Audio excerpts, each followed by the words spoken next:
Hello, and welcome to a new episode of Ramblings from Two Meddling Kids. I'm Edward Hunt, joined by my fellow Ken, Mike Cunningham. and we are the Meddling Kids. And today, we'll be reviewing the Barbie movie. For those of you joining us for the first time, welcome. It's great to see you, or have you hear us? Yes, have you hear us.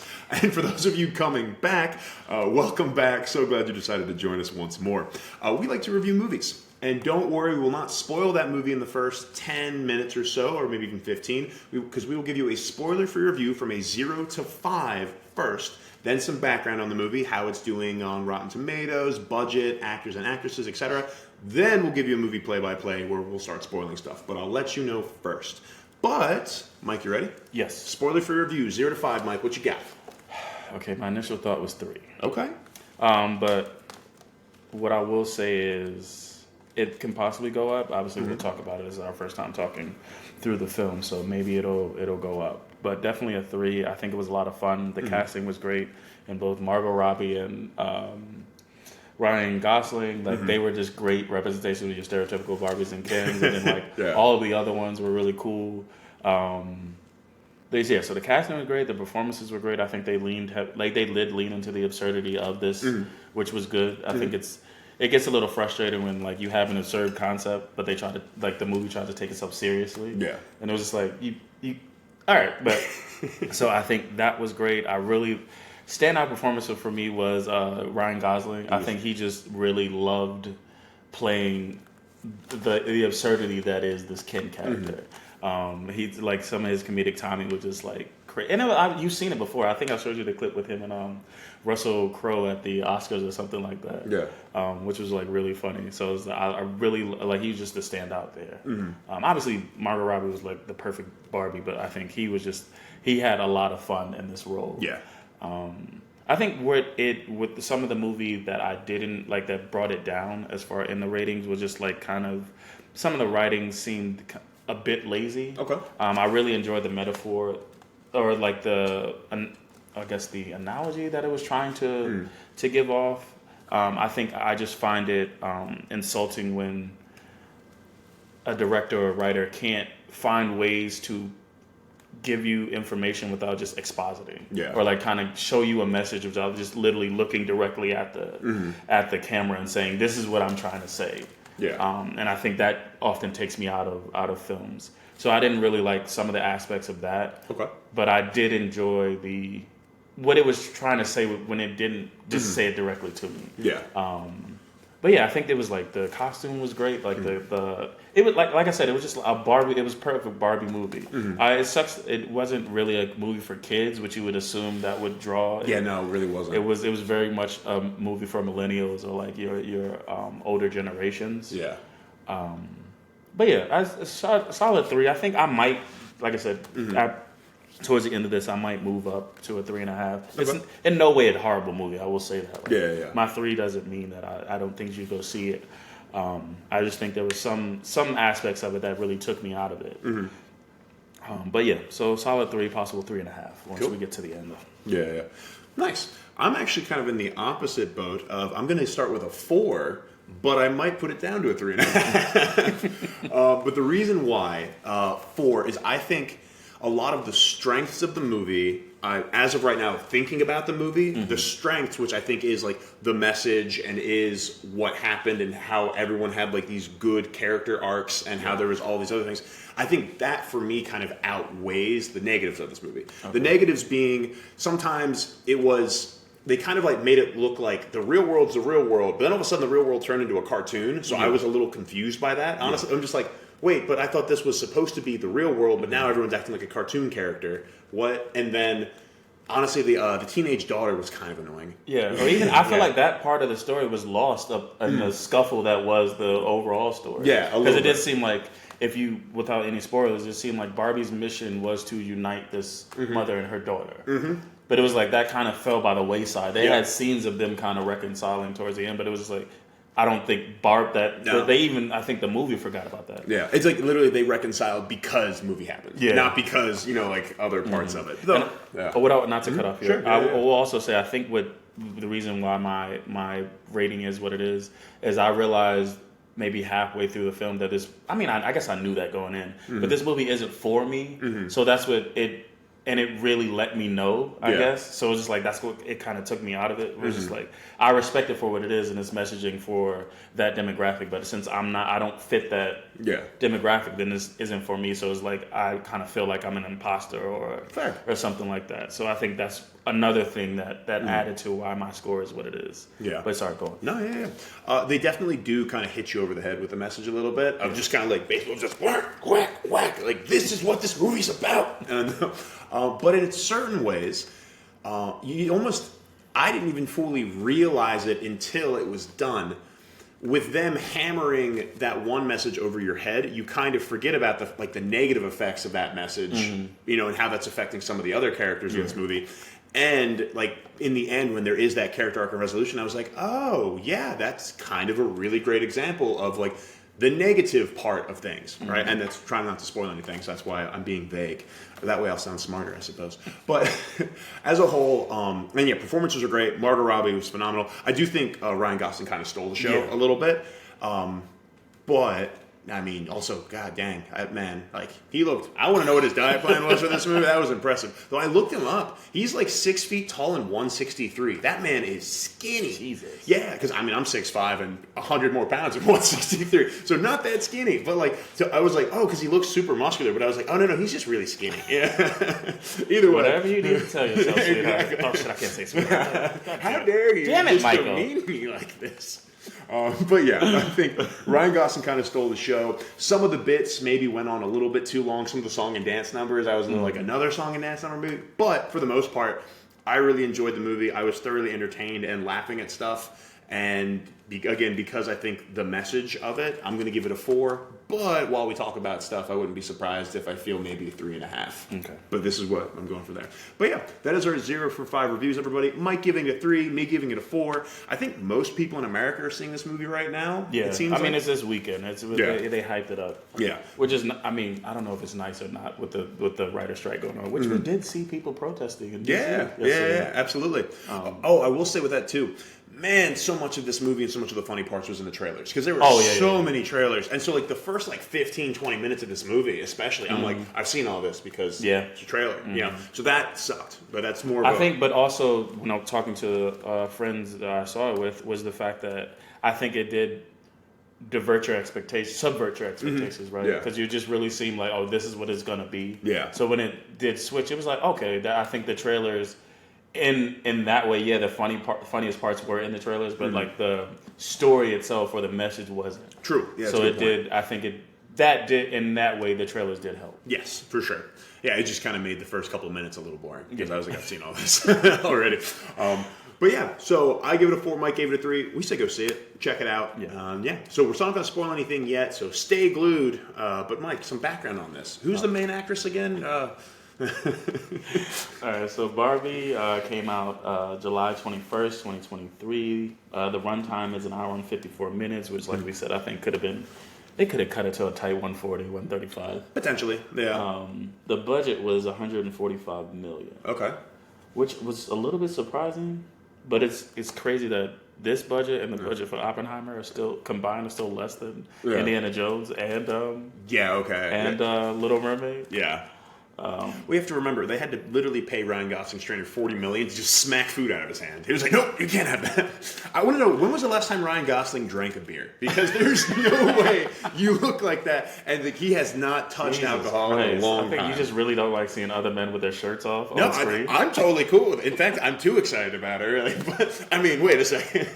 No, it's just more just from that. I'm like, holy crap. All right. We don't know the box office yet because it just came out, but I think what I was seeing, I think it made $22 million yesterday. I thought it was, so I don't know, obviously we don't know the box office, but I think they were saying it might even be projected to make like $200 million this opening week. No, I'm just talking about for the day. Fair, yeah. But because that was a Thursday showing. So. Yeah, we saw it Thursday. But yeah, I think projections it was saying was like to $200 million already. Okay. Yes, which, I mean, hey, that's over its 145 budget.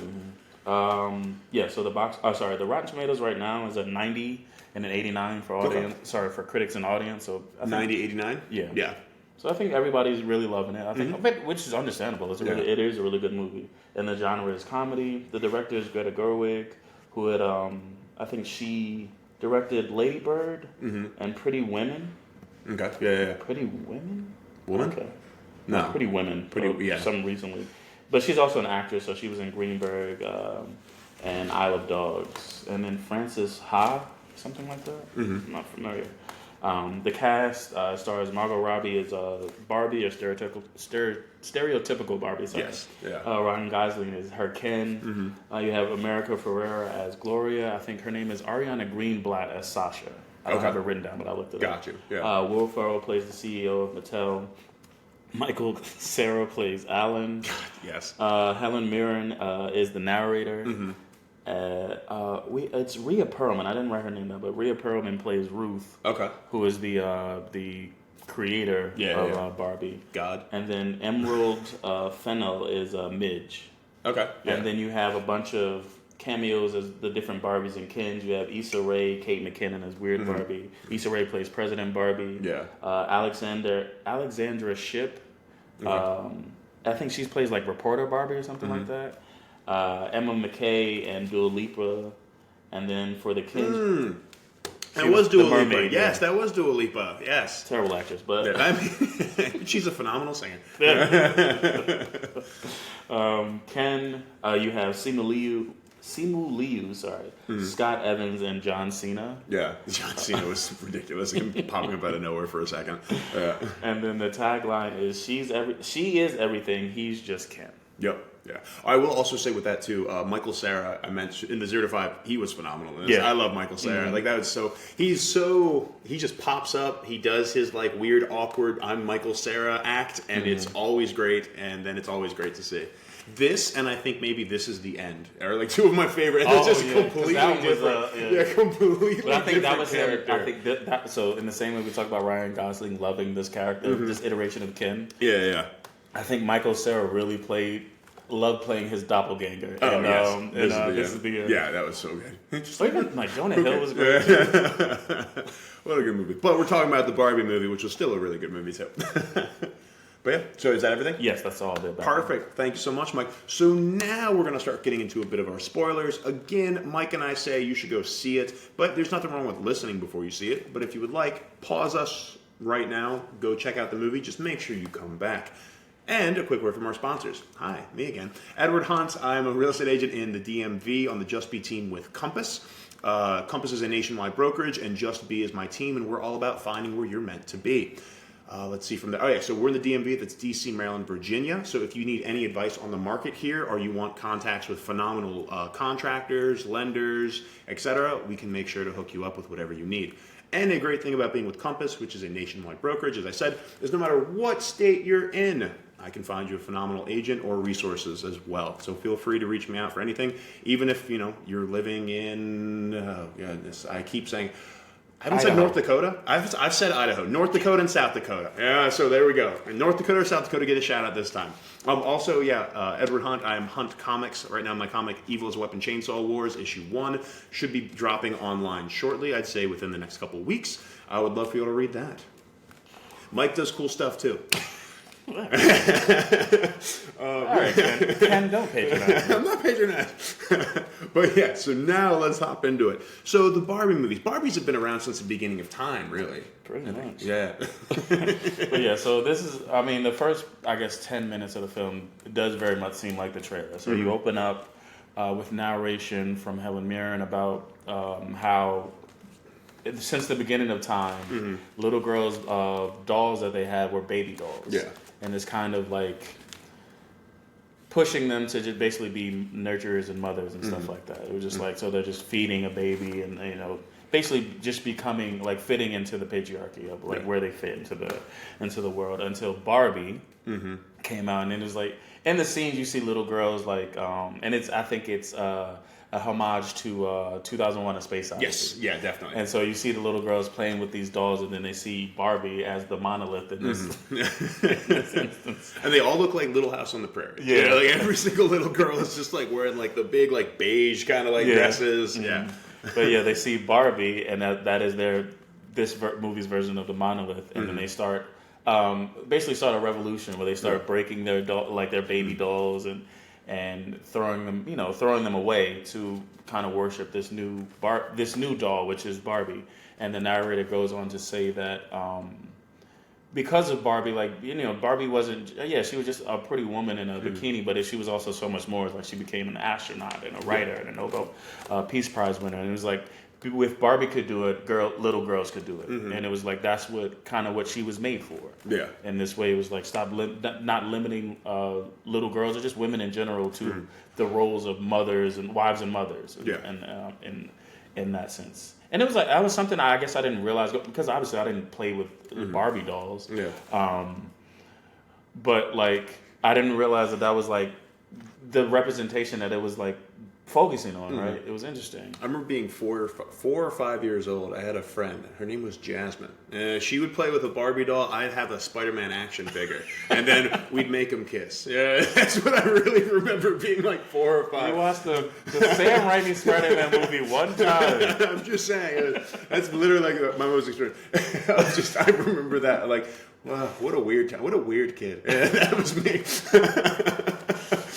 He-Man doesn't even live in it. He-Man's from Eternia. You can't.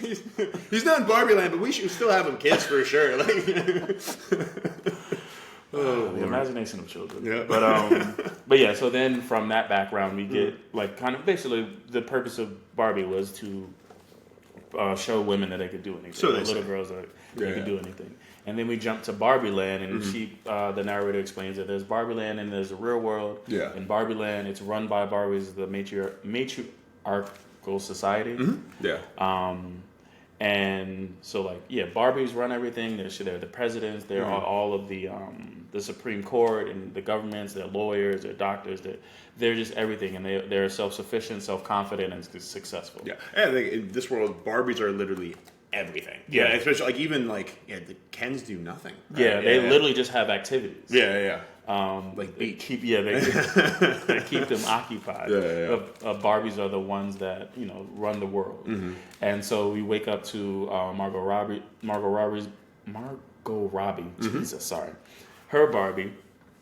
She wakes up and she like immediately starts waving to like her different, like the other Barbies, and everybody's like, that got a little annoying. Hi Barbie. Hi Barbie. It did. Like, hi Barbie. honestly, all right, man. Like, they that's did. A lot. They of drilled that in Barbies. early in the first 10 minutes. But yeah, so you see her like waking up, waving to the different Barbies. Everybody's very friendly to one another. She takes a shower, but like no water comes out. That was a really good touch. I like think that a lot. It was really funny. Like she goes to have breakfast, and like so she has a piece of toast and That was a waffle, sir? The waffle, It was a heart-shaped waffle with whipped cream on it. Which Ryan Gosling couldn't have for years because he wanted to be like Ken right now.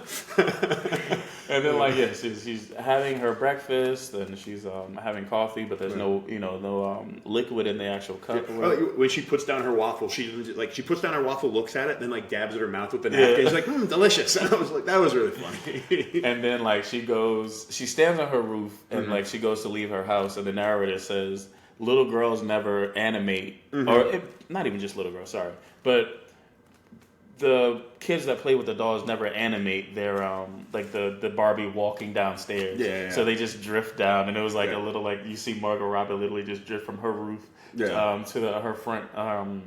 to the front of her house. Yeah. Because that's how a doll would be like animated. Yeah. Oh, it was even funny too, and like just because again I did really like this opening sequence with all this fake, like the fake toy stuff. It reminded me of like my little sisters growing up too. But like when Barbie's on the 3rd floor and she just walks off frame and then she walks on frame on the 2nd floor, and I was like, just a lot of really good little touches to be like these are toys, but like in a good way. Yeah.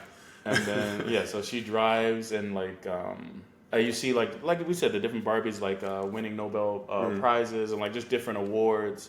You see a Barbie in courtroom like arguing against like corporate America or capitalism or something like that. Yeah. And she was like, "I'm a woman, but I'm also capable." And like my femininity didn't stop me from making. Emotional and logical. Yeah, I can be emotional and logical because I'm stronger because of it. Yeah. But so it's just an introduction to this Barbieland. And I think one of the biggest things was the fact that Barbies feel like because they are able to create this society where, Barbies, like women run the world, they were able to cure the real world. And that's all they know. Because they feel like the Barbieland is a reflection of the real world in every way. Yeah. And then, Spoiler, it's not. So then we go to the beach and we meet the different Kens, and and Alan. And fucking Alan. So Barbie walks on the beach and immediately Ryan Gosling's Ken says, "Hi, Barbie." Yeah. And then like, well, they even say it does a good job of setting it up too with Ken. It's like, and this is Ken, but Ken only really, they say not exists, but it's something like, but Ken only feels good when Barbie's looking at him. Like that's the only way for him. So you to do feel see good this about kind himself. of this desire to get Barbie's attention, but she's she acknowledges him, but it's not like, and then she just keeps it moving. Yeah. And so, like, this is the scene you see the bunch of different Kens hanging out on the beach. The Barbie's hanging out on the beach. Ken tries to get Barbie's attention, so he tries to go surf in the ocean. So he runs to the ocean and hits the wave. But since they're all toys, it's just like it's a hard surface. Yeah, it's a and plastic this is wave. the first instance of like the side characters. So, like we talked about Ken. Alan, Michael Cera, and then Will Ferrell later on. Yeah. But it was just like, this is the first instance I was like, I'm gonna love these side characters. Yeah. So Ken hits the wave and he flies back, and you just Alan just screams, "Ken! Ken! It was so funny. It was like unnecessary. Fucking Michael Cera. Yeah. And then so like the different Barbies who are doctors come up and they patch Ken up, but they don't need to patch him up because nothing was broken because they live in a perfect land where everything's everything's perfect. But he's still like super dramatic, trying to because he got injured, he can use that to get Barbie's attention. Yep. Yeah. And then a little bit later, he asked Barbie what she's doing that night. She said, "Oh, I'm throwing a party for everybody because every day is perfect, just like yesterday and the next day and the next day. Barbieland's basically perfect with sequin dresses and a choreographed dance number and blah blah blah." Yeah. Yeah. Oh, and it does this whole introduction to a song. Yeah, this whole like Pink is great. Yeah, this whole like song was going, and I brought that up for a reason. But just remember there was a theme song going for most of this introduction. Oh yeah. And so at the party, you see like Ken and his best friend Ken. I don't remember his actual job. His name's Ken. But them stand on the side. Everybody's like dressed up very nice. They're dancing, and Ken's like kind of sitting on the sideline, seeing that Simu Liu's Ken is dancing with Barbie. Yeah, and like once again, he's just trying to get her attention. He's very like competitive in this and for vying for Barbie's attention. And I think that's what was funny because like he walked off. Oh no! So like at the end of the party, Ken goes, "I think maybe I should stay over and spend the night or whatever." And Barbie goes, "Why? Why?" And he was like, "Because we're boyfriend girlfriend." He was like, "So what are we gonna do?" He was like, "I have no idea." I have no idea. Yeah. And so like Barbie mentions that it's girls' night, so they turn. And this is funny. It's funny because it was just like you just think it's them like in their own little world, but like they turn into like all the girls are still at Barbie's house. Yeah, and all the Kens. But at the party though too, remember they're doing the choreographed dance number. Ken does start dancing with her a bit, but then all of a sudden Barbie's like, "Hey, has anyone ever thut about death?" And like that was just a great like record style. Yeah, like, has anybody ever thought about dying? Yeah, dying, and it's just like, wait, yeah. And then she goes, I'm dying to continue whatever. Dancing, she recovered, but she mentions, she does mention dying. Yeah. And so, like, she sends Ken away because of the fact that, it's girls' night. Yep, it's girls' night every night. Yeah, and then that's what was funny. So, like, you see Ken, like, he walks off, he does the dance, the choreography as he walks off. Yeah. And then, so the next morning, Barbie wakes up and it's a little bit different because she mentioned mortality. Yeah. And so the song the lyrics are a little bit different. Well, she like wakes up groggy. So like the day before she woke up like, oh, this is a beautiful day. This morning she wakes up, she's like, oh God, what's going on right now? The song is now different. It's like, oh, because you're thinking about death and blah, blah, blah, blah. She like has like bad breath. Yeah, she wakes up, she smells her breath, she has morning breath. Yeah. She gets in the shower, even though there's no water, she jumps back because the water's cold. Yeah. Her waffles burnt. Yeah. The whipped cream falls on the floor. And then like she goes to leave her house and like so she's on the roof again. She goes to float down to the ground and she just falls. Yeah, exactly. Yeah. And then like so she's confused like as to what's going on. And then I think she goes to the beach to like meet up with her friends, just like the day before. Yeah. And so she takes her shoes off because one of the Barbies is like, let's race to the water or whatever. Yeah. She takes her heels off. And we had seen earlier that every time she takes her heels off, her feet are still in that same position, as if she's wearing heels. But this time, her heels hit the ground. And she just falls. She's flat. Yes, and she just falls. So she's like scared. So she crawls onto some bleachers that were on the beach. And like some of the other Barbies come over, and she was like, "Girls, I don't know what happened." And they see her feet, and they're like, "Oh!" And they say, so they're screaming. One Barbie throws up. You got Ken's friend. Yeah, like, the best friend. He's like Ken hurling also, on them. They're all throwing up, but they're Barbie, so they just go, oh, and that's them puking. It was so funny, but then they mentioned the fact that it was like she must be malfunctioning, so like she needs to go see Weird Barbie. Yeah, which oh god, and I love like the introduction to Weird Barbie because this again just reminds me like being in daycare and like what Weird Barbie always does the splits because when you're a little kid and you're playing, you make them do the splits. And it was like she like you cut her hair, she burned it, she wrote all over her face. Weird Barbie. Yeah. And so she goes to see Weird Barbie, and like so she gets to Weird Barbie's house and she walks up the stairs, and this is something I don't know if you noticed, but she goes, why would I wear these shoes if my feet weren't weren't made like this? Because she's flat footed now, so these heels are hurting here. And I think she also noticed that she had cellulite. That's what it was. Yes, and there was another she had like a patch of cellulite on her thigh. Yeah. And that was another thing that made them throw up again. It was funny. But so she goes to what's her name? Weird Barbie, and played by Kate McKinnon. Played by the illustrious. And she does. God, Kate McKinnon was so good as Weird Barbie. And like, what I want to know, and I asked Mike earlier, can she do the splits like that? Because she kept going into them for no reason. But it was perfect because they were like, and she's always doing the splits because that's what you do when you're a little kid. You make adults do the splits.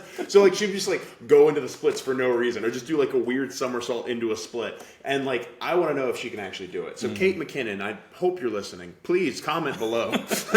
Can you do the splits like this?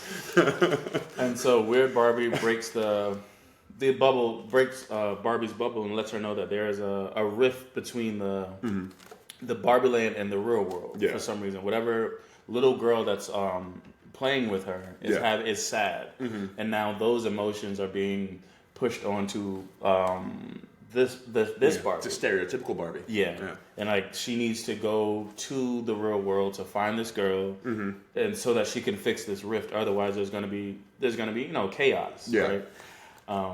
And so Kate McKinnon, once again, you see this in the trailer where she goes, so you can choose between to go back to your normal life and be ignorant, and that's the high heel, or like you can learn the truth about the real world, and that's like a Birkenstock, a sandal or something like that. And Barbie goes immediately, forget about all this. Forget about all and just keep moving. Like, you can't do that. She was like, no. She was like, so I don't have a choice. He was like, I was trying to give you some false sense of agency.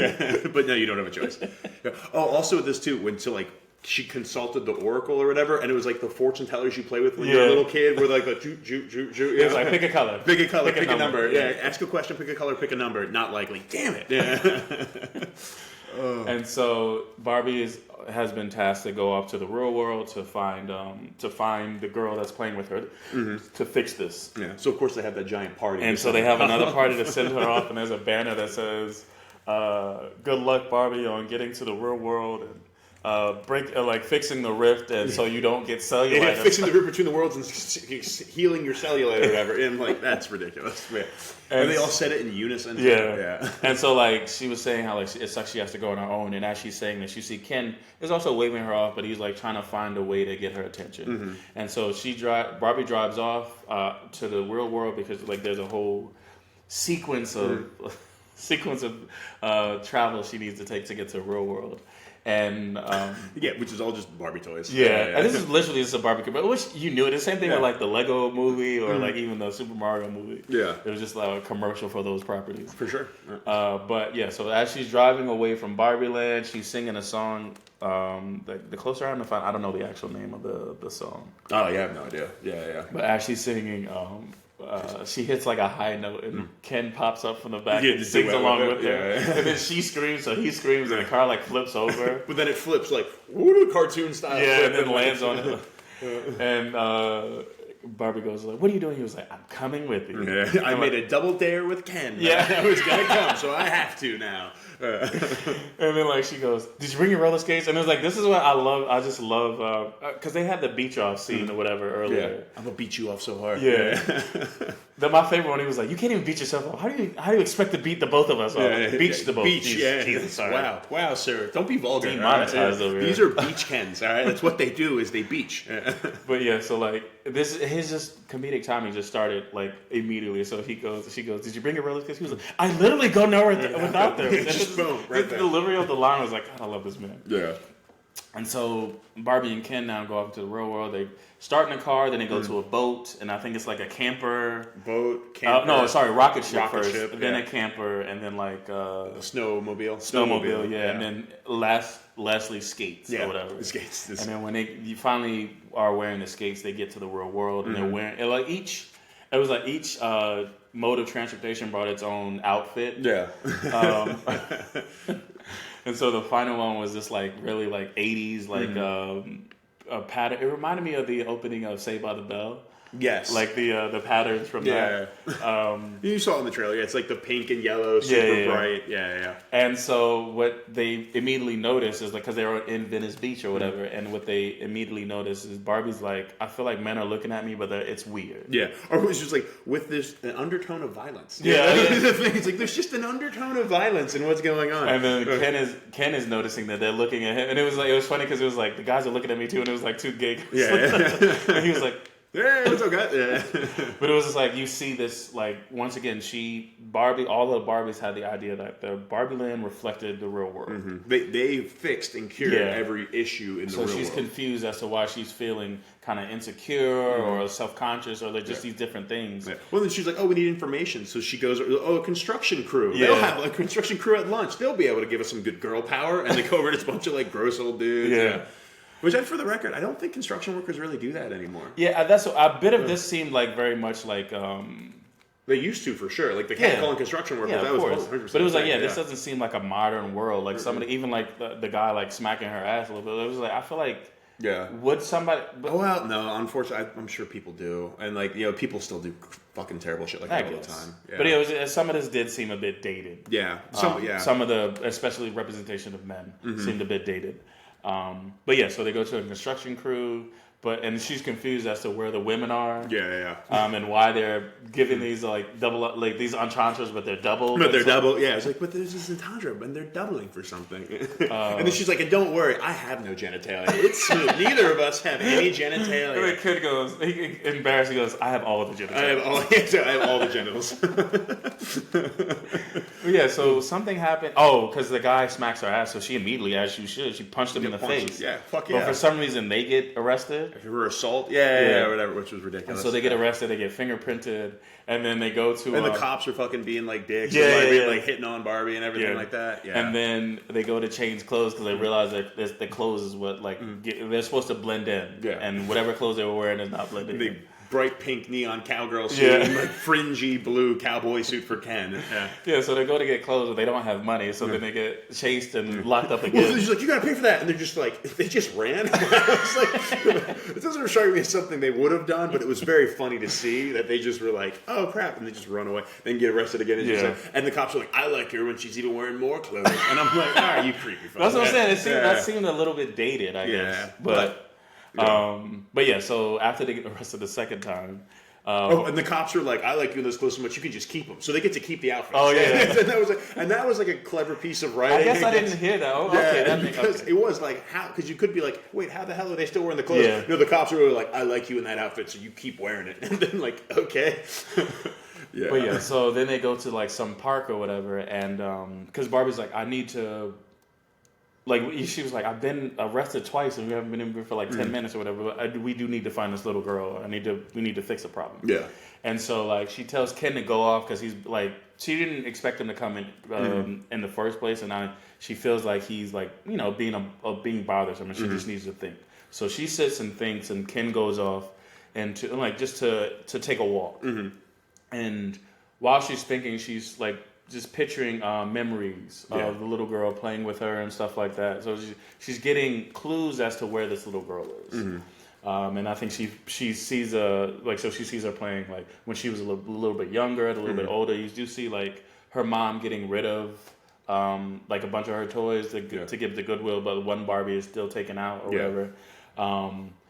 And so, but she sees I guess a school, like so she's like the girl's in school, and then while she's having these visions, Ken goes off into the world, and he's like he's realizing that he's being treated a little bit different than he would in Barbieland. Yes, where like he feels like he's important. Yeah, people are respecting him. People are respecting him just being a man. So you do see him going like, is this when he did it where he was like doctor? Like the doctor thing? Yeah. So the scene from the trailer where he was just like, no, you can't just perform one quick appendectomy. Yeah. Oh, I think that might have been technically after they went to the school and he got the books, but it was similar. There was like 2 montages of him doing like all the men stuff, of like him realizing. Yeah, he's learning about learning about that in the real world. It's not run by Barbies or women, but it's run by men. Mm-hmm. Yeah. And this is him feeling some type of power in a society that actually he's never felt this power before in his life. So just like you have Barbie very confused by this because she's been in her world where women have had literally all the power and all the jobs. Like Ken's literally do nothing in that world now it's like reversed kind of, because obviously women still have jobs in the real world, but Ken is like, oh wow, men have power here, there's all these other things going on. So then he's getting like this like influx, I guess, of like this sense of like, holy crap. And I think this is where, just to take a quick like tangent, but I think this is the part of the messaging that I liked. It was just like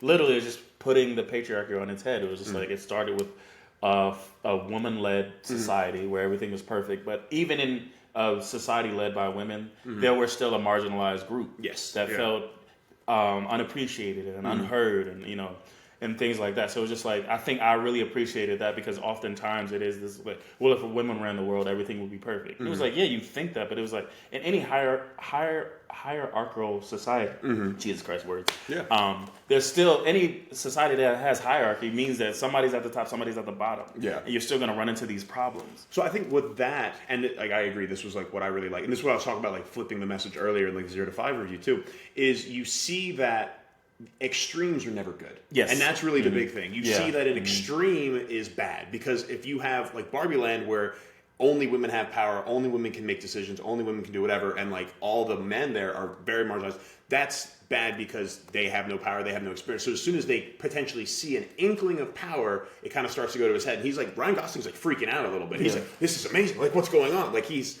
a kid in a candy store with an unlimited budget here, because he just sees this. He said something as simple as like, she asked me for the time. Yeah, well, that was later. Yeah, she was like, she asked me for the time. Well, this is during the time where it happened or whatever. But yeah, so I think this is, like I said, I really appreciated this kind of the messaging in this. It was just like, the extremes are bad. And that's the thing. It's like any extreme in any time where it's just like one gender or the other, or one group over another, one race. Like, that's what you get. Like anytime, that's what it is. Anytime one population or demographic has more than another, then you're still going to have these issues. It doesn't matter what it is. Yeah. I will say another really cool thing too. Around the same time when Barbie, it was around this when she had the flashbacks, and she was looking at all the people.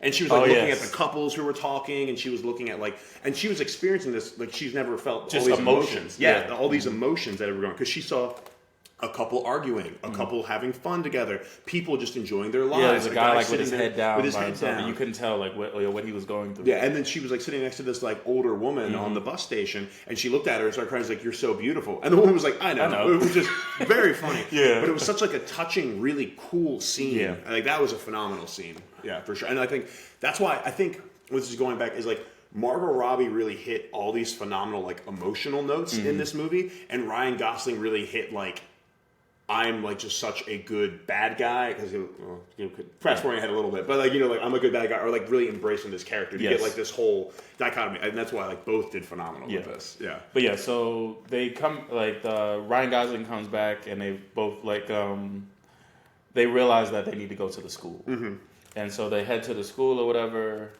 and also at the same time, Jesus Christ, try not to jump around too much, but it was like as they're Ken is on his journey taking a walk. Barbie is trying to figure out where the little girl is. We see a person from Mattel get a call from the FBI. Yes. Realizing that Barbie and Ken have escaped Barbie, and now they're in the real world. Yeah. And now this guy has been, Alan, I believe his name was, has been tasked with getting them back, because they had... No, I thought was it like Peter Dinklage or some shit like that? Or no, it was Alan, because Alan's Michael Cera. They wouldn't have two Alans. It was Alan. It was something Dink. His last name was Dink something. What? It doesn't really matter. It was Al. So you're right. But yeah, so this guy gets tasked with finding with finding both Barbie and Ken before there's chaos or anything goes wrong. Yeah. So he rushes to a board to like the top floor to meet with like the CEOs and like all the board basically to let them know. Yeah. And this is another funny scene. Well, first we get introduced to America Ferrera playing Gloria. Yep. She's like sitting at a desk. She's the secretary for the CEO, I believe, or the executive assistant for the CEO. And she's just doodling weird Barbie pictures. Yeah, and they're very reminiscent of what Barbie has been wearing throughout the film. It was also like, she even says like, oh, depressed Barbie, or like fear of death Barbie, blah, blah, blah. Yeah. And so the guy, I feel like his name was something with an A. Sure. But he goes into the boardroom or whatever to try to let the board know, but it was like they were having an ideas meeting. Yeah. And so this is where we meet Will Ferrell as the CEO and the rest of the board. And he's basically saying, like, this company was built on women and we love women and stuff like that.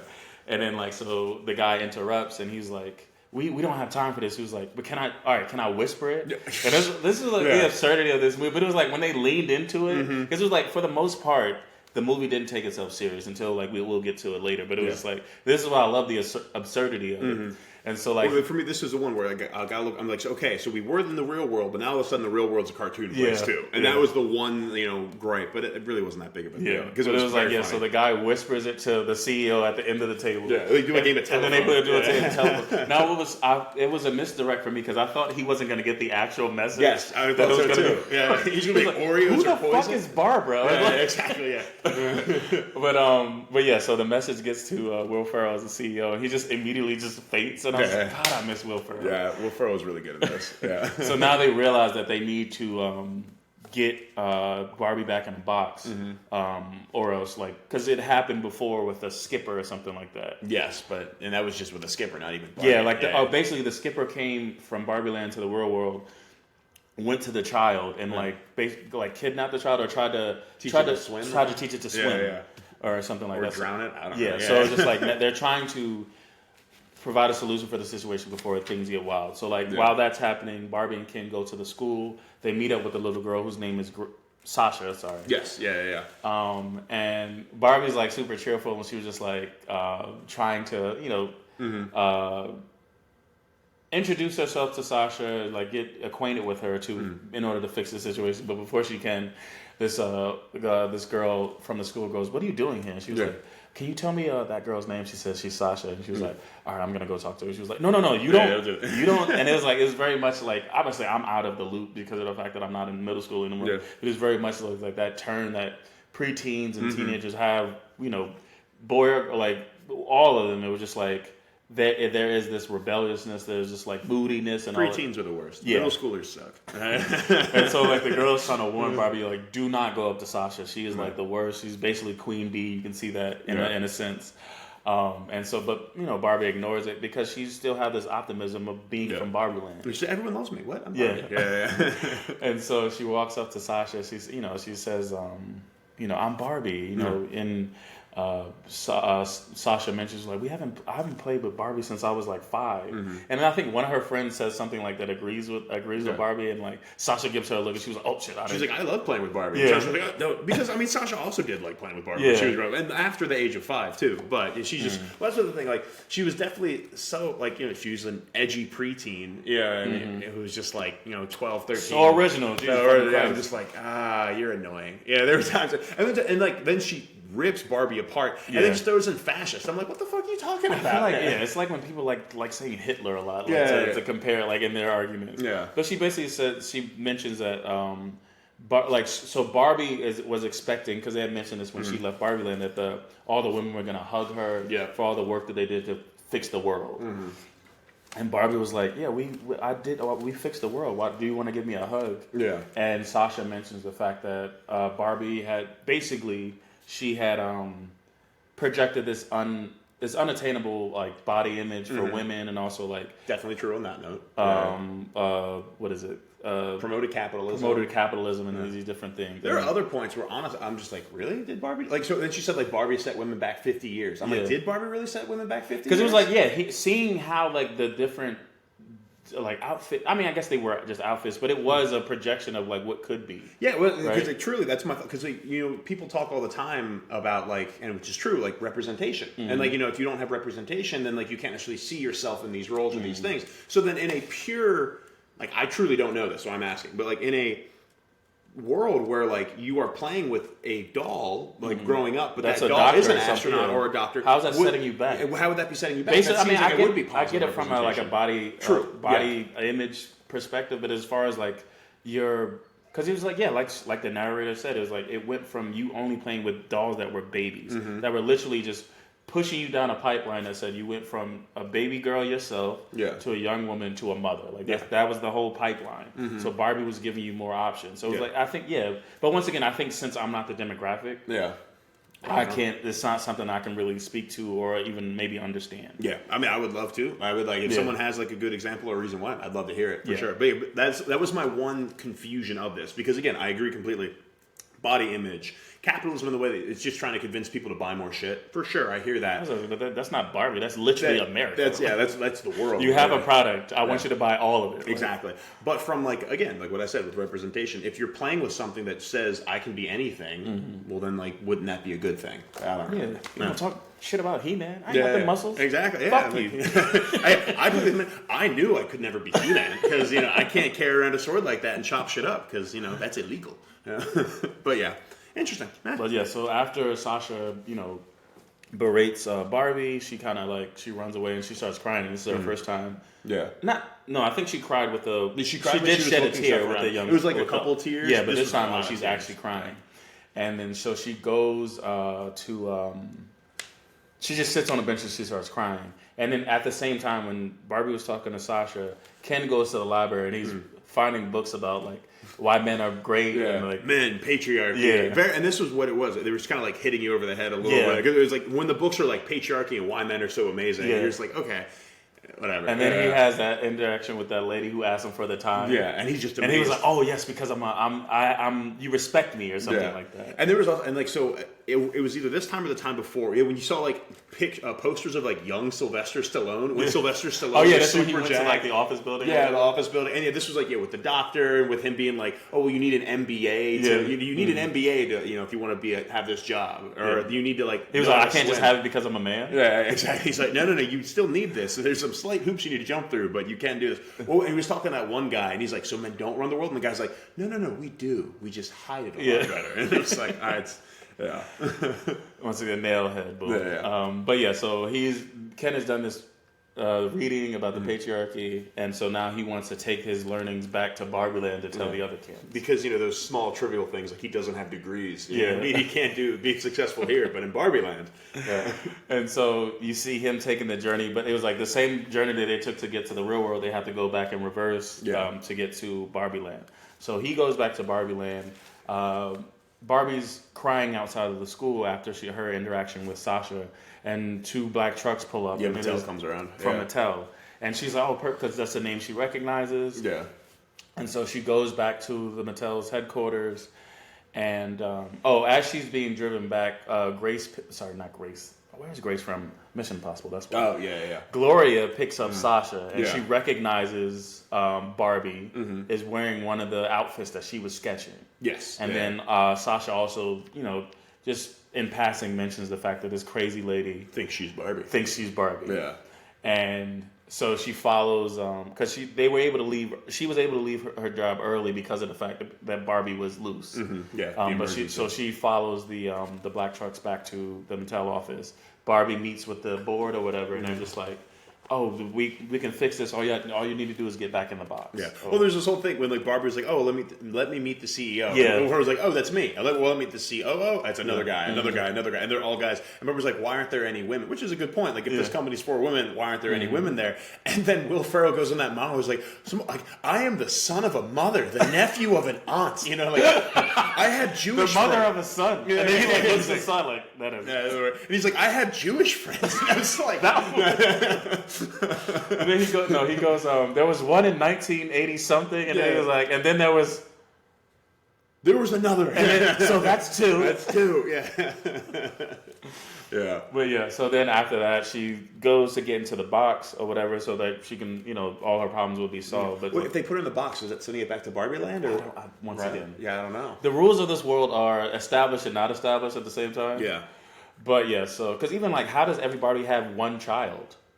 That they folk, what I'm saying? Yeah, right. Yeah, because wouldn't there be a bunch of stereotypical Barbies? Yeah, I don't fucking know. Yeah, fair.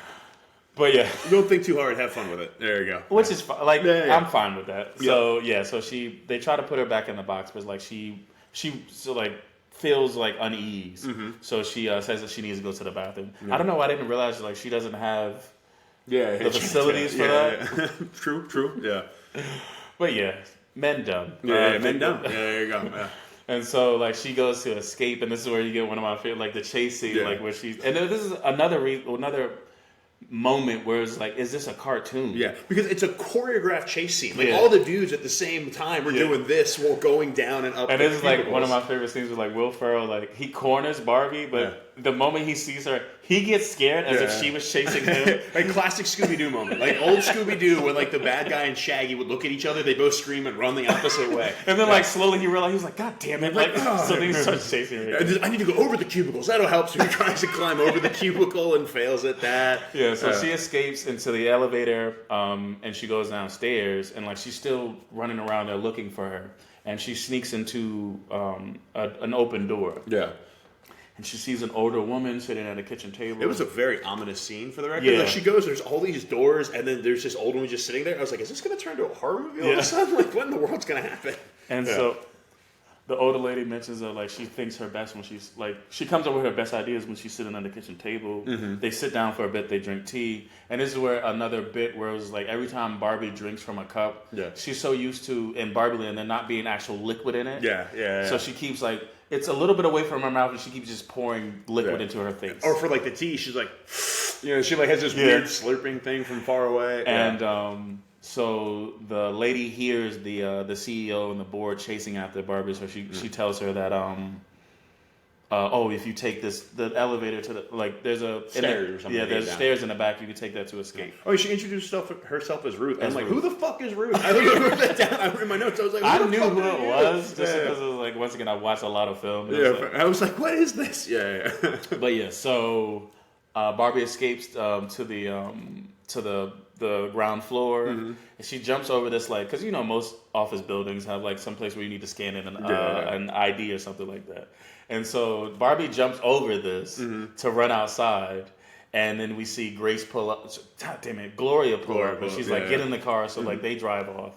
And then this is another funny scene with Will Ferrell on the board where, like, they're just at the ID station, and he's like, shit, I forgot my ID. I don't have my ID, so they're just stuck, and it's like it barely comes up to their thigh. Yeah, and it's just like, then he gets an ID and just throws it at it. And he's like, oh damn it. Yeah. But they finally get out, so they get chased in black cars. Grace drives away, and that's when Barbie realizes that it wasn't Sasha that called her, or that was the one that was projecting her emotions onto her. It was Gloria, because of the fact that Gloria and Sasha, when she was younger and when she was growing up, they used to play with dolls. But as Sasha hit this preteen phase where, like, she's trying to distance herself from her parents and stuff like that, Gloria just felt lost. She felt like she couldn't relate to her little girl anymore and things like that. So she grabbed one of the old Barbies that they had thought they had thrown away, and was like just playing with it, kind of remembering the good times. But in that reminiscence, she was actually more sad than happy because of the fact that she couldn't stay in the memory. She was like in the current where she was like, my daughter hates me. Yeah. Now she was getting the thoughts of like depression. Yeah. So that's what was being projected onto Barbie. Yeah. And so they escape. Will Ferrell on the seat and the board, and Gloria's like, where can we go? And like Barbie's like, I know. So she takes her back to.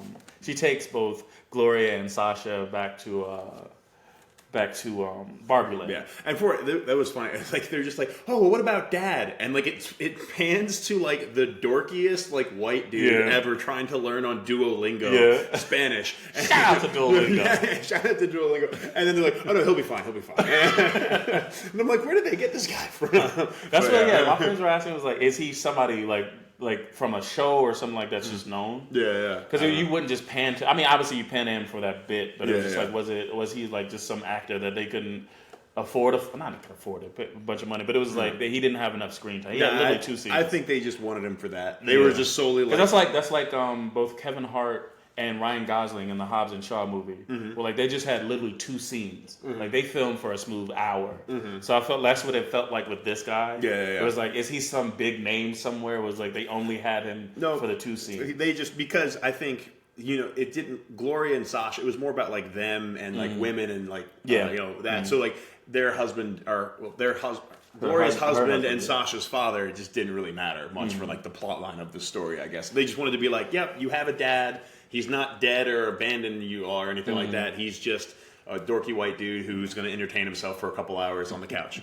All right. The women head back to Barbieland. The board is giving chase, so they go to Venice Beach or whatever, and ask if they saw like a Barbie and a mom and a little girl. It was like dude is like working out. Yeah. It was very reminiscent of Law and Order. Whenever they're interrogating somebody, and the dude that person never stops what they're doing during the interrogation. Yeah. So if he's lifting boxes into a truck, I saw him like 3 weeks ago. He didn't come back in. It's like, can you pause, talk to me, and then get back to your job? I got curls, bro. So that's what that dude was doing. He was just like lifting weights. He's like, I want to look like Ryan Gosling. I do these fucking curls. And Will Ferrell and the board find out that they've gone back to Barbieland. We need to stop them. But also at the same time, you do see that the whatever Ken's doing because like the Barbies went back. So like Barbie, Gloria, Sasha, they're now back. Yes. So they see what has happened with Ken bringing patriarchy to Barbieland. So it's just like the women, instead of like having their own agency and being successful, self-sufficient, they're just basically they're doing like it's Ken's idea of patriarchy, and obviously he was only there for like a few hours. Yeah. And he believes patriarchy has a lot to do with horses. Yeah. He's just like, it's horses and men. They rule the world. Yeah. And so like you have a bunch of like the Barbies bringing their respective Ken's beers and stuff like that, and they don't go to work anymore. And they're all wearing like much more like skimpily clad clothing. Yeah. And so scantily clad. But because of this, the products that are being produced, and this is what also was confusing about the whatever, but it was like the products that are being produced are also selling. The Ken's Casa Dojo Mojo House. Yeah. Casa Mojo Dojo House explosion sounds. Yeah.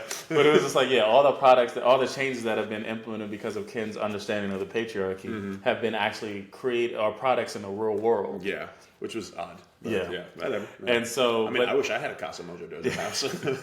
But now Will Ferrell and board need to get to, even though they're selling. And this is back to Will Ferrell saying, it was like we never.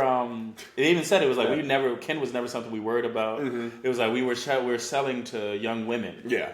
So it was just like all these changes for little boys. Like we don't want this. Yeah, we don't want this. It's for women. Which in certain aspects, like Will Ferrell isn't really like a bad guy. He's just stupid. It's literally like So that's my question. Is Will Ferrell is not antagonistic? Does he truly believe that he's making the world better? I think that's what it is. It's one of those things. Understanding it was like people consider themselves allies and stuff like that. Yeah. But it was just like, are you really helping in name only, or like because it was like in his mind it was like we all love women, we all do this. It was like, but are you really helping the cause? Yep. Yeah. And I think that's what it is. It was like because sometimes it was like it's just you're ignorant, not on purpose. It was just like you just don't know. This is why you need input. That's why it was weird that you have I guess it was Mattel and not necessarily Barbie that they were the board of, right? Yeah. But it still was like this is why you need input from different representations to get these opinions. Yeah. But so. Now, actually, I'm just going to make that point. Yeah, because just like, and obviously this is a bit of a stretch, I suppose. Just like in Barbieland, all the Barbies thought that their way of running the world was the best, even though it made the Kens feel marginalized and very bad. Yeah. In the human world, you have all the men, CEOs, COOs, people, the board running all of Mattel and all the Barbie stuff, and like obviously, like it's. I guess, they're marginalizing women. I guess in the same way. And obviously, there's a lot more than just the Mattel board. It's not just the Mattel board, but that same kind of example of like that's what's a bit of a stretch. So Barbie, right before we get to what's happening in Barbieland, Will Ferrell and the CEO board they need to get back. They need to get to Barbieland to fix whatever Ken's been doing. Yeah. And so, like, the funniest part, he was like, everybody find roller skates. Yeah. Because he knows the process to get to Barbieland. So, in Barbieland, we see them, Gloria, Sasha, and Barbie go through the different transits. You see Gloria singing the song that Barbie was singing. And then Sasha, and this, I agree with what you said, Sasha now just starts smiling randomly. A bit. But when she was just like, oh, so dorky, but then she is smiling a little bit here. And it's like, nothing's really changed to give you this character growth or development. It's movie happened, not story. Exactly. Yeah. So because it was like also as Barbie's driving through Barbieland, you see that like the women bringing the Ken's beers and stuff like that, and then Barbie's confused because she was telling Gloria and Sasha, was like, oh no, Barbieland's a haven for women, basically. Yeah. And now you see the changes that Ken has made. So he's actually taken over her dream home and called it the Casa Mojo Dojo House. And it just says Kendom instead of Kingdom or whatever. Instead of Barbieland, it's the Kendom. Yeah. And so he's giving like just speeches about patriarchy. It was like, and then like the funniest thing was when he was like, yeah, I was there, and this woman just asked me for the time, and all the Kens were like, holy shit! But it's like once again, it is like even in this perfect world for Barbies, you left out a bunch of other people. Yeah, for sure. Because I mean, that's the thing. If you're so amazed that someone's like a woman or anyone is respects you enough to ask you for the time, like one of the easiest things in the world to tell somebody, even if you have a watch. Yeah, even if you don't have a watch. Yeah, it's like that's like somebody asking you got a light. Like, yeah, exactly. Yeah. But yeah, so that's why Ken now has 3 watches on. He has like 2 on one hand, 1 on the other. He's like, she asked for the time, so now I always know what time it is. Yeah, that was really funny. Yeah. But yeah, so then we get Barbie arriving to her dream house, and she's confused as to what's going on. All the women seem to be brainwashed. The Kens aren't as docile as they were before. Nope. Yeah. And then you see Ken, like, her and Ken have an exchange where like he's like,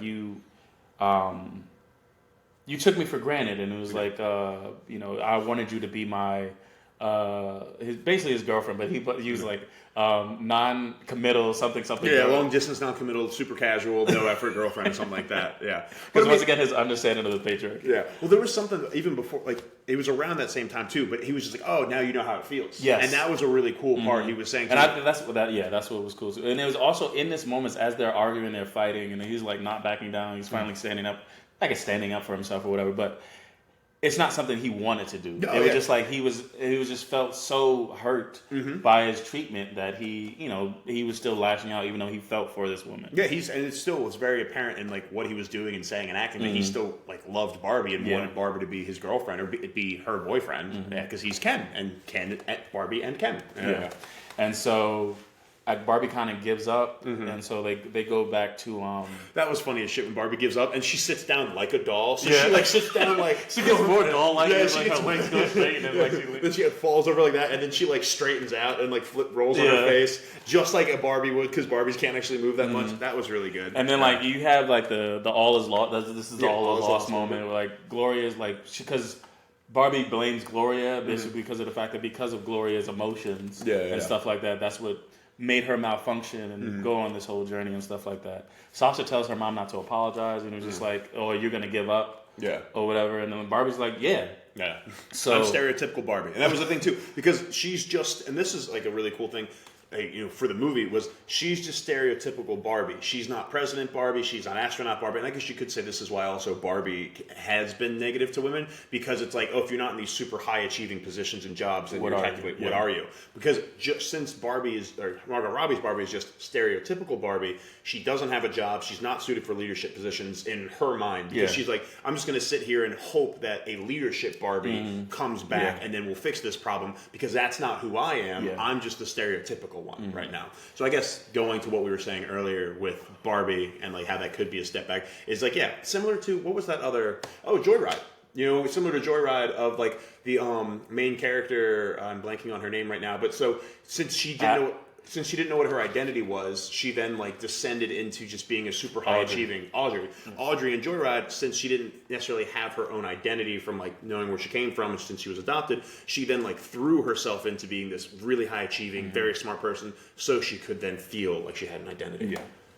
Anyway, movie. Barbie kind of gives up, hoping that, like you said, some leadership Barbie will figure out a way to fix this. And then we also learn at the same time that the Kens want to, now that they have agency, they want to rewrite the Barbie Constitution to change Barbieland into Kendom. Yes. For Ken's rule. Yeah. And all of the Barbies there are brainwashed to the fact that they can't fight back. Yeah. And so Gloria and Sasha drive away. They're just like, fine, we're going home. Screw you. And then you see stowed away in the back because they're singing a song. Oh, they're singing a song. Yeah. And then it switches to Ken, the radio. I don't know what the new man song. Yeah, I can't remember. Yeah. But as they're singing a song or whatever, it wasn't Push You Around yet. That was later. That was Push by Matchbox 20 or whatever later. Yeah. And then you see Alan has stowed away in the backseat of the Barbie dream car or whatever because he wants to leave. He doesn't agree. He liked Barbieland the way it was. And he was tired of sitting on leather seats all the time. Yeah. He was like, I just can't sit on another leather couch. I need to get out of here. And so we get another scene where it's like he surprises them in the backseat. So the car flips over, but this time they don't land inside. They land outside of it. Mm-hmm. And then he tells them that... so because the Kens are trying to change the Constitution, you have a bunch of Kens trying to build a wall. And so they just... But he was like, as soon as they learn they need to build it sideways and not up, then people will never be able to get in or get out of here ever again. So we need to get out now. He's like, I don't care. I'll be in the real world. It's fine. And then so you get Alan gets to fight these kids. What the fuck? Real Scott Pilgrim. Michael Cera just beats the fuck out of like 20 dudes. But yeah, so then because learning this, both Gloria and Sasha was like, "Oh, we can't leave. We need to go back and save Barbieland." Mm-hmm. So they go back. They go back to find Barbie. Mm-hmm. They realize that, and Alan goes back. He goes, "I'll never leave this place." Yeah, he's like, "Fuck, I'm never gonna get out of here." And so they go back. They find Barbie, and she's with Weird Barbie. Yes. Well, Barbie's not with Weird Barbie yet. They find Barbie and grab her, and then they go to find Weird. Was she? I thought.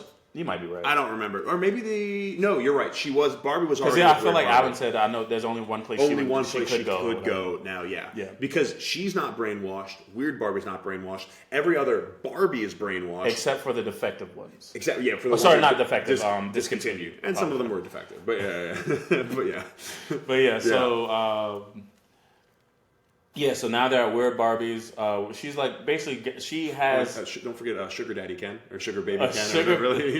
It was like Ken with an earring and Sugar Daddy Ken. Yeah, sure. Because when he's like, "Oh, this is my dog baby."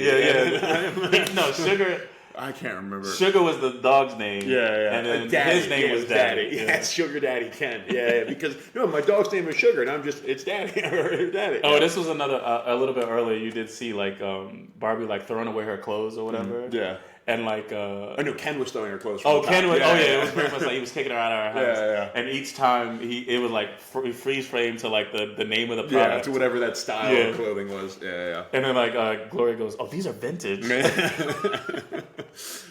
But so they go to Weirdo Barbie and and she's still just doing splits. Yeah. Came again and still just doing splits around. Yeah. Gloria gives a speech about because Barbie has this crisis where she doesn't know who she is, mm-hmm. right? And Gloria gives this speech about that is the contradiction of femininity is the fact that it's like you want to be this, they want you to be this, but also this. And it was just like a bunch of examples in how living in a patriarchy is mm-hmm. like you can't win as a woman. Yeah, for sure. Because they want you to be strong but not too strong. They want you, they want you to be independent but also nurturing and stuff. Like it was just like stand up for yourself, but don't be like a bitch, for lack of a better word. Standing up for yourself. You want you to be a leader, but it was like you don't. But you still need to listen to everybody. So otherwise, blah blah blah. Which And so this speech that she gives wakes up Nobel. It was the novelist Barbie. Whatever it was. And the journalist Barbie. Sorry. And that's when they realized it was just like that's how you deprogram the Barbies. Yeah. But it was like this. I think what took me out of it was the blatant because I felt like she was talking to the audience. Yeah. But also, like I said earlier, I think I'm not the demographic for this movie. Yeah, because that's a very relatable. Like what she's saying, I think every woman can relate. Yeah, of course. But I think since I'm not in I like the metaphor of the idea that even though women are running the world, there's still problems. Mm-hmm. Yeah. And it is the idea of extremes or mm-hmm. something like that. I kind of enjoyed that. So it was just like this blatant. You would enjoy that. It was blatant exposition took me out of it. But like said, it's because of the fact that it wasn't a speech for me. Fair. Yeah. So it's not something that's empowering me. So mm-hmm. But anyway, they realize that this is a strategy they need to do. They need to get Gloria to give these speeches to the different Barbies to... Do you imagine she has to give like the same I think that's what pissed me off, because it was like, bro, I thought the high Barbie bullshit was whew, man, the fact that she would have to then say basically the same thing over and over again. I feel like they should have just had an announce. I thought they were going to do a loudspeaker. That's what I thought they were going to do. They're going to brute force this. Yeah, they kidnapped every single Barbie. From they started with President Barbie. Yeah, and then like they made their way to all the different Barbies, and once they bring and this was they did a jab at me, so it was just like they were using the unbrainwashed Barbies to help capture the other ones. Yeah. So like President Barbie goes to Ken's best friend, and he's watching The Godfather and mansplaining the whole thing. Every time they're just like, just have them mansplain something to you, or act like you're helpless or you can't do something, or blah, so that way it'll distract the Ken. And it was just like, because The Godfather is my favorite movie, so like all of my friends just looked at me. I was like, just watch the fucking movie. Don't do it. Don't. I know what they just said. I know the joke that they're telling. That would cut me a little deep. But so they're able to, using this distracting tactic or whatever, they are able to reprogram all of the Barbies so that they have their agency back. They're self-sufficient, self-reliant, all these different things. But after they do that, now the second part of the plan is to get the Kens to fight one another. Yeah. Because the vote is still happening in like a day or two or something like that. And so they do this by they get Barbie dressed up, the main Barbie, to go basically distract Ken. Yeah. Because he is the leader. And this is one of my favorite scenes where Barbie goes to Ken's house and she rings the doorbell. Ken sees her and he's like, shit. Yeah. So he starts like cleaning, like trying to clean up, and like so he finds like this book and he was like, hey, how you doing? I was just reading. Just reading. Yeah. He comes out wearing because he has like a feather coat, the fur coat mink, right now. The mink coat right now, and where you can just see his abs, and he's always wearing like the headband and like the knuckle dusters. Yeah, ridiculous. But so like she apologizes, just realizes that she says she does want to be his girlfriend. Yeah. They had a long term, long term, short term, whatever. Yeah. He wants to be, she wants to be his girlfriend. This is my favorite fucking scene. But like, he goes, just 1 mined, and he goes back into the house, and he just says, "Sublime." Yeah. And I was like, God, give this man an Oscar. Yeah. Well, because everyone Letterkenny is a phenomenal show in Canada. Where literally, there's a character that just says shit like that. He's like, "Sublime," and like wondrous whenever shit happens like that. That's what I was saying. I feel like I can't wait for the. If they do a blooper reel, because I feel like there's like a blooper reel of them letting Ryan Gosling go off to say just different words. Yep, absolutely. So he was like, Excelsior! Excelsior! Wunderbar! Because that's what Will Ferrell does with his acting too. It's like he just. So I really hope they in the in like the deleted scenes or like maybe like a bloopers reel, like there's just like 17 like minutes straight of him just coming up with like words. Yeah. But so he says Sublime, and then he comes back and he was like they wanted to go. He was like, "Can I play the guitar at you?" Play the guitar at you for like a little while. So he starts playing the guitar or whatever. He's playing "Push" by Max Box 20. Like, I wanna push you around. It's just ridiculous song. Yeah. And then like it says 4 hours later, they switch settings, change clothes, and like now they're on a beach. Yeah, and he's still just playing the same chords. But you also it zooms out. The camera zooms out, and it's like every Ken is doing the same exact shit. Because that's where the thing. They're like, every Ken will want to do this for you. And all of them are going to play "Push" by Matchbox 20 to a girl while making like awkward, like weird eye contact while they do it. He's like, "Can I stare at you for 4 minutes straight without unwavering eye contact?" Awkward eye contact. Yeah. Right, and so this is part of their plan. They've got the Kens vulnerable. It was like you made them feel like seen. Now take it away from them. Yep. So like each Barbie goes to another Ken, and like it was like, oh, can you play that song for me again? So it's like now all these Kens are feeling some type of way about other Ken. Yep. And so like Ryan Gosling's Ken goes to his dream house, and now they plan to fight the other kids. And it was like, this was funny, but it was like, so can we go by different names? Because it was like, how am I gonna know like who He's like, what if I say Ken at 4 o'clock? What do we do? And he's like, I know we're gonna attack at 10 o'clock.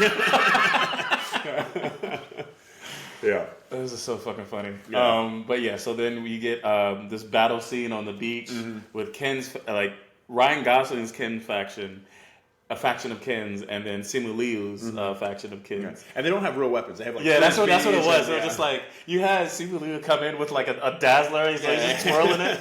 I guess they had like bows with. They did have because it was like that was something they were teaching the girls. It was like let them always help you like they know more about sports than you. Yeah. And so they did have like an archery set. Mm-hmm. But this scene was just funny as shit. It did go on too long though, like with the musical shit. But it was just like they're not fighting one another. They're just like kind of like thrusting their beauty at each other. And it was like the funniest scene to me was just like this guy trying to revive a horse because it was like they have like the horsey toy. It was just like the horse head and a stick, and like you pretend to ride it. Yeah. So there's a guy on the battlefield just trying to revive his horse. Oh, I didn't see that. That's awesome. Yeah. I was just like, I love this. This is like funny as hell. But then like as they're fighting, they also like realize that they're all the same in a way. Yeah, they're all Ken, and they're hurt because of Barbie, so they kind of like unite. So then they goes from like dancing on like fighting on the beach to this musical number in like a white void. They all look like Danny Zuko, like all black on, and they're just dancing at one another first, and then they dance with one another. But while they're doing this, there's sparkles going on. While they're doing this, Ryan Gosling's Ken's best friend goes, "Weren't we supposed to vote today?" He's like, And so we go to the courtroom, and like all the Barbies have voted to keep the Constitution the way it is. Oh, also the board. So Will Ferrell and all the board members, they're like walking through the battle, and like, and they get like hit by like, did I just hit with an arrow? And it's like, do they not have guns? It's like, no, they don't have weapons. They don't have weapons. Yeah. And so the Constitution is back the way it is. The Ryan Gosling and his Kens come back to the dream house, but everything has been reverted back. Yeah. And so like Ryan Gosling has like a fit. He runs runs in crying. Yeah. Well, at first he's like, even the kids are like, "Are you crying?" And then like President Barbie's like, "Is he crying?" Yeah, he's crying. And so he runs into the house, lays on a bed, and he's like, Barbie goes in to console him. And I think this is another. I like this scene where it's just like realizing that like.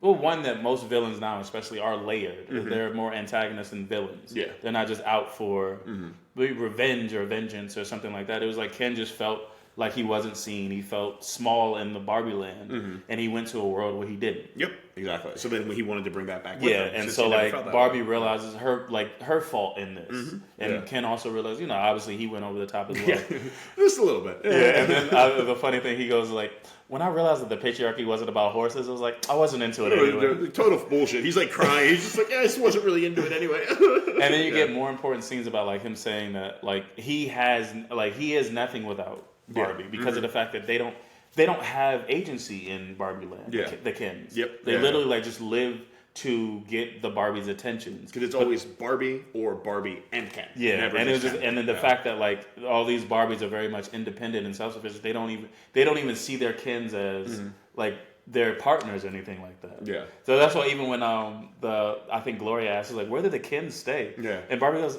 I don't know. Yeah, I have no idea. Like there's you don't even see a Ken neighborhood or anything like that. They literally just disappear until they're needed. Yeah. And I think I appreciated this metaphor for the world, and so that's what I'm saying. It was like when it wasn't exposited at me, the message was cool. I really enjoyed it because it spoke to something like social, like that social commentary was like it was great. Yeah, because like Margot Robbie and like as Barbie, she was just like, yeah, like we didn't need to have girls' night every night. I could have paid more attention to you. Yeah, but then it was also for Ken is like his identity is not just Barbie. Yeah, like he is more to himself than Barbie. It was funny because then of course like he has this realization, but then he goes in for a kiss and he's like, oh, no, not quite, almost there. But it's just like he's Ken. Yeah, and so we see.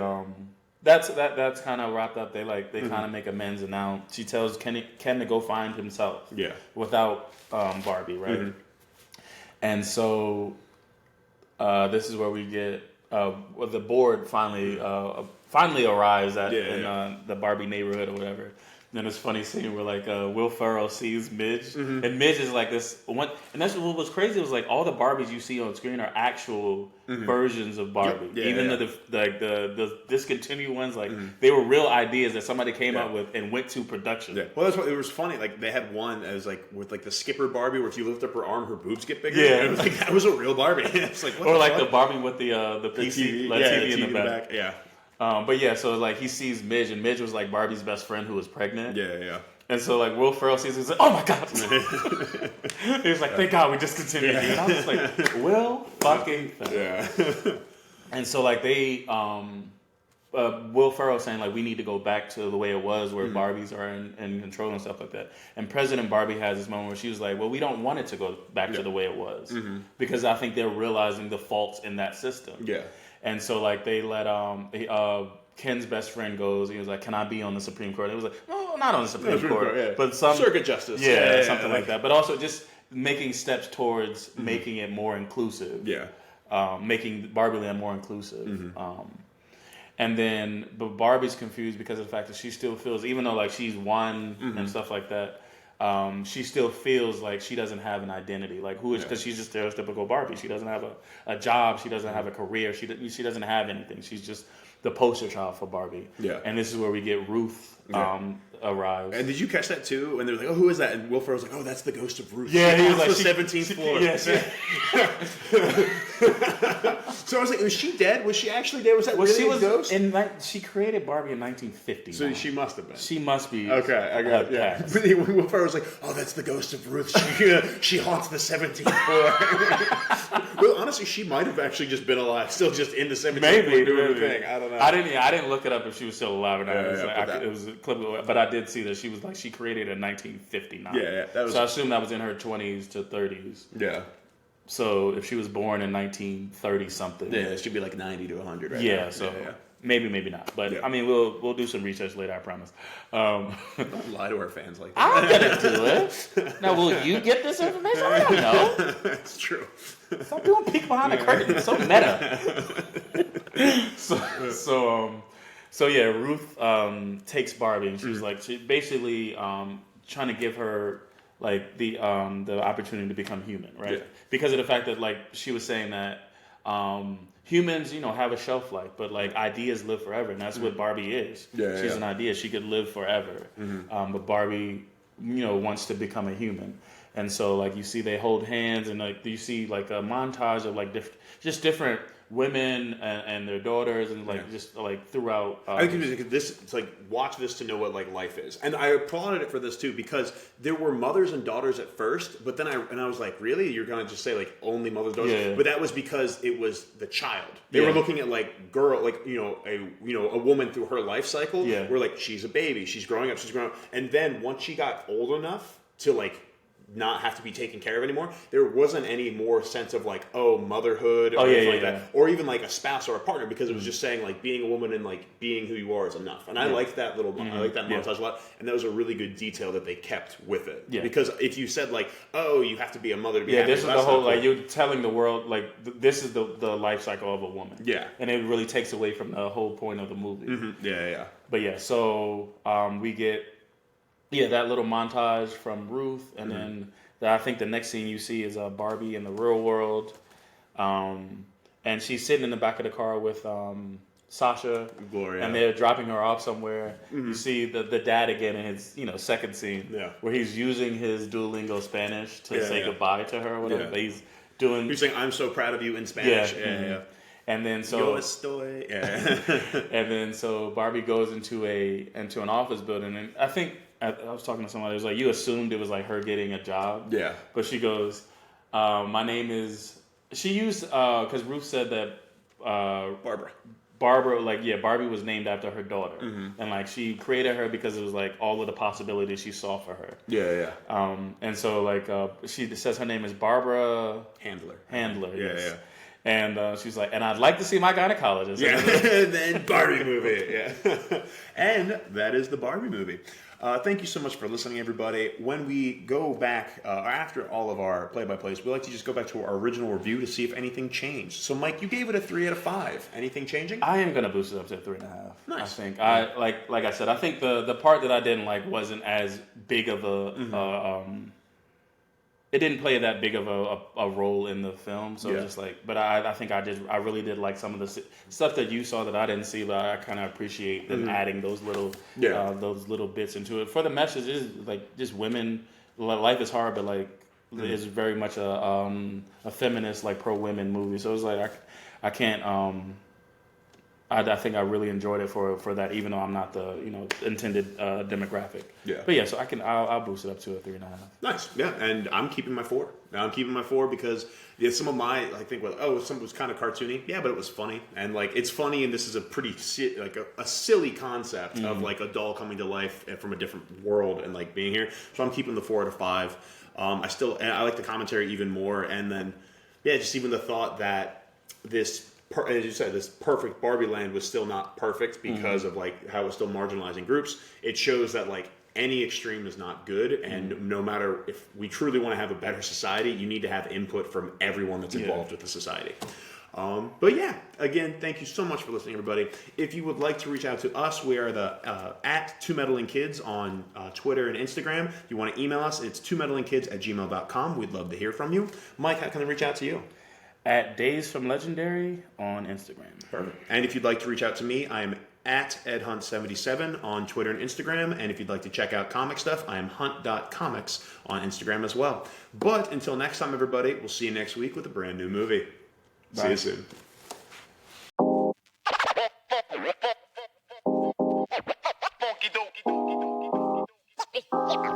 Yeah.